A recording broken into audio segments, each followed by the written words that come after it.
Hello and welcome along to another episode of Robin and Jane in the Stalls. This time round we're fast forwarding to the year 2048. The end of the world is coming. We're talking about John Morton's new play Denouement that opened at the Lyric Theatre last week. It runs right through until the 15th of November. Jane, we were there for the opening night. Now you knew this play already. Yes, I did. This was an audio play during lockdown, and it starred Ian McElhinney and Mary Jones as the couple trapped in their house, really, seeing that death is outside and waiting for the end and how they cope with it. It was very good. You would expect so with those two actors. We had two very good actors here too, though. We had Patrick O'Kane and Anna Healy, and I thought they did a very good job. I have some slight reservations about the middle of the play itself, I think, and maybe about the end. I'm not sure. Some people have said to me that it's an anticlimax.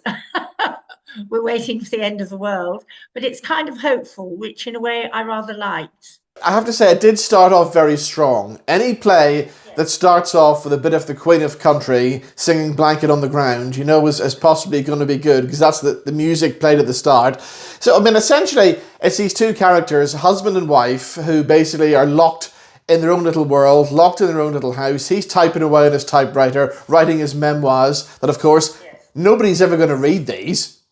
No, nobody's ever going to read them. And she's busy trying to contact her loved ones before the end of the world happens.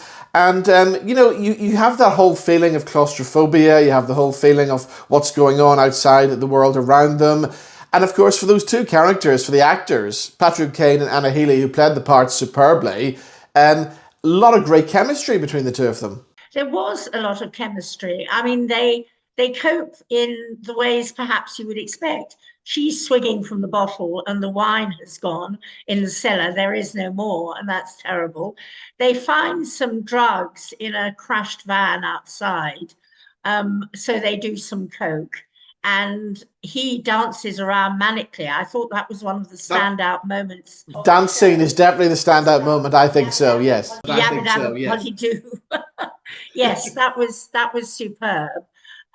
They argue, they come together, they argue again. He has a gun, they have dispatched their dogs. You wonder at a point whether he's going to take seriously what she drunkenly said that she wanted to end before the ending, if you like. And there are some very dramatic moments there. I almost felt that the tension and the anger between them was going to explode into something more erotic, actually, at times. Yes, there's one part where they're having that kind of moment and they're very close together and you're thinking to yourself, is this the moment they're just going to jump on each other and get on with it? Yes, exactly. But they don't. One did think that, but they don't. No, there was we were left frustrated there at that point. Yes, you're absolutely right. But I think it is very good. There were repetitions in a way, but maybe that's what you'd expect. You're waiting for the end of the world. You're in this timeless zone, in a sense, even though the time is ticking down. They don't know when or where or exactly how. I mean, one could speculate about what this threat is. There were crashes and noises as of aeroplanes going by, and you thought, was it going to be bombs? Surely not a nuclear war. That would be awfully rapid, and we wouldn't have any drama at all. There would be simply the 4-minute warning.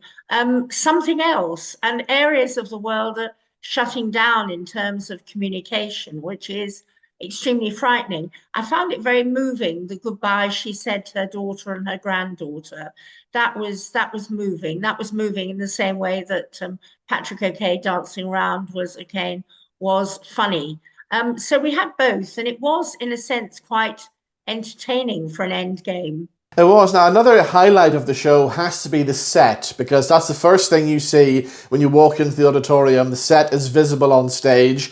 It's chaotic. It's cluttered with everything. In fact, it reminds me a bit of my office here at home, actually. Well, mine too, certainly. It contains the remnants of two people's quite long lives, because these people are middle-aged to late middle-age, in fact. They have grandchildren and so on. I guess I thought the set was excellent because it was very claustrophobic and it was cluttered and you felt they were slightly shut into their own memories in a way. There was an interesting detail about the son who they were trying to contact, who'd had a dispute with the father lasting several years, and there was a reconciliation, and that was very interesting because the son had been involved in an accident, car accident, and somebody had died. I think that was well done. I mean, overall, this was well done, but I just felt there were some longueur in the middle. I know what you mean about the middle bit as well, because I did switch off in the middle bit for a while, but my reason for that is because there's a scene involving a ham radio. And of course, Patrick O'Kane's character lifts the ham radio and smashes it. So for about 10 minutes, I was trying to work out in my head, how many ham radios are they going to go through during the run of this play? Well, that means you lost the dramatic impetus there, Robbie. Certainly, or they'd lost it for you. Yes, that's a very good and very telling question. I found that quite realistic and frightening. They go through all the different phones and laptops and other tech they've got, and of course that's failing too.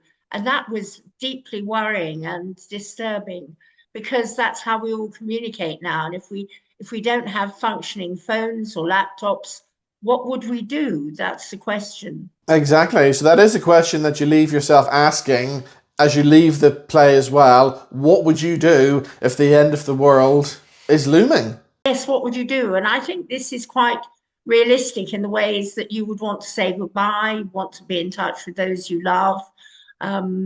You would want to get out of it in some way, probably on some drug or another, or maybe chocolate, I've no idea. And you would want to find some meaning in your life. I think this is what it's ultimately about. What is the meaning? And there was a hopeful ending, and there was a kind of rapprochement between the two main characters. And I think that that's ultimately what it's about. So, superb performances from both actors, Patrick O'Kane and Anna Healy. Of course, we mentioned the set, which is fabulous. The sound, the special effects all help to add to it as well. And Jimmy Faye's direction as well. It's not easy to direct a two-hander, and especially as both characters are confined to that small space the whole way through the 90 minutes, and it is only 90 minutes straight through as well. And I think Jimmy did a great job directing in a small space like that. Oh, absolutely. I mean, the moves and the way the two of them reacted. I mean, one particular crash, there was a moment where Edel showed herself to be more courageous in a way, even though she didn't seem to be overall. She gave herself up in a rather loving and giving manner to her fate, whereas her husband immediately hid beneath the table or the desk, which was quite funny and quite revealing, I thought, of character.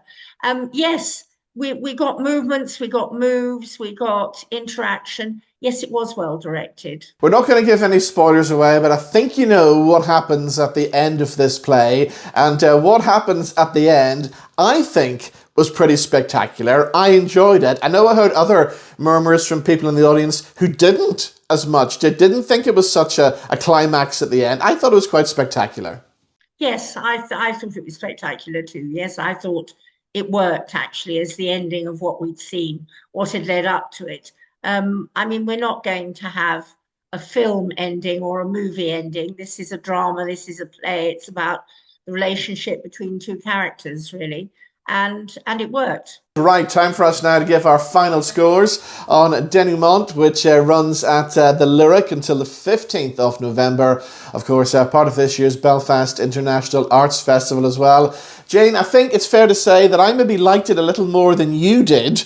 And since I mentioned the ham radios there, we are going to vote with these little radios. Jane, how many are you going to give? 3.5 ham radios.